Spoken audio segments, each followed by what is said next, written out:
மாணவர்களுடைய உரிமையை, பல்கலைக்கழக அதிகாரத்தை பறிப்பதற்கு ஒன்றிய அரசின் கைப்பாவையாக விளங்குகிற யுஜிசி மத்திய பல்கலைக்கழக குழு 2025 ஒரு புதிய வரைவு நெறிமுறையை ஒன்றிய அரசு அறிவித்திருக்கிறது. அதன் அடிப்படையில் மாநில கட்டுப்பாட்டில் இருக்கக்கூடிய பல்கலைக்கழகங்களை திரும்ப பெற்று சர்வாதிகார போக்கோடு அவைகளை தன்னகப்படுத்துவதற்கான முயற்சியை ஒன்றிய அரசு செய்ய முயலுகிறது.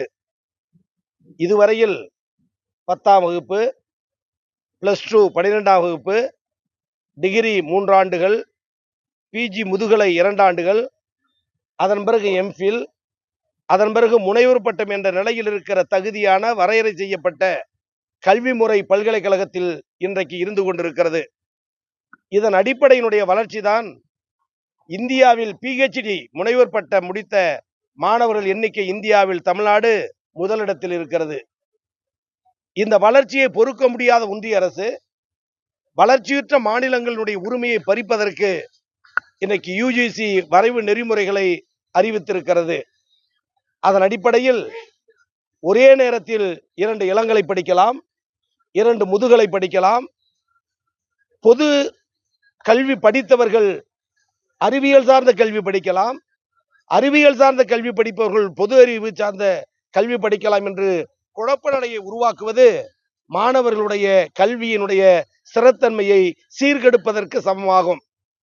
அதே போல துணைவேந்தர் நியமனத்தில் கல்வி புலமை மிக்கவர்கள் தான் இதுவரை துணைவேந்தர்களாக நியமிக்கப்பட்டிருக்கிறார்கள். ஆனால் புதிய வரைவு நெறிமுறை கொள்கை கல்வி சாராதவர்கள், அரசு துறை, அரசு பொதுத்துறையில் பணியாற்றியவர்கள் கூட துணைவேந்தர்களாக நியமிக்கப்படலாம் என்று சொல்லி இருப்பது இன்னும் பல்கலைக்கழகத்துடைய உரிமையை சீர்குலைப்பதற்கு சமமாகும். மாநில அரசினுடைய கடமை மாணவர்கள் நலன் காப்பது, கல்வி நலன் சார்ந்த தீர்மானங்களை சட்டப்பேரவையில் கொண்டு வருவது, அதை ஆளுநருக்கு அனுப்பி வைப்பது, அதை சட்ட வடிவம் தந்து பல்கலைக்கழகத்தில் மாணவர்களுடைய நலனை பாதுகாப்பது இதுவரை இருந்து வருகிற நம்முடைய தமிழக அரசு செய்கிற காரியம். ஆனால் இப்போது இடத்தையும் கொடுத்து, நிதியையும் கொடுத்து, மாணவர்கள் சேர்க்கையும் கொடுத்து, ஊதியத்தையும் கொடுத்து, ஊதியத்தையும் கொடுக்கக்கூடிய தமிழக அரசின் பிரதிநிதி அந்த துணைவேந்தர் நியமனத்தில் இடம்பெறவில்லை. கவர்னரே ஒரு நியமனம், ஆளுநரே ஒரு நியமனம், அவர் நியமிப்பதற்கு அதிகாரம் உண்டாம். துணைவேந்தர் பொறுப்புக்கு மக்களால் தேர்வு செய்யப்பட்ட அதிகாரமிக்க தமிழக அரசுக்கு அந்த அதிகாரம் இல்லையா? இதுதான் சர்வாதிகார போக்கு.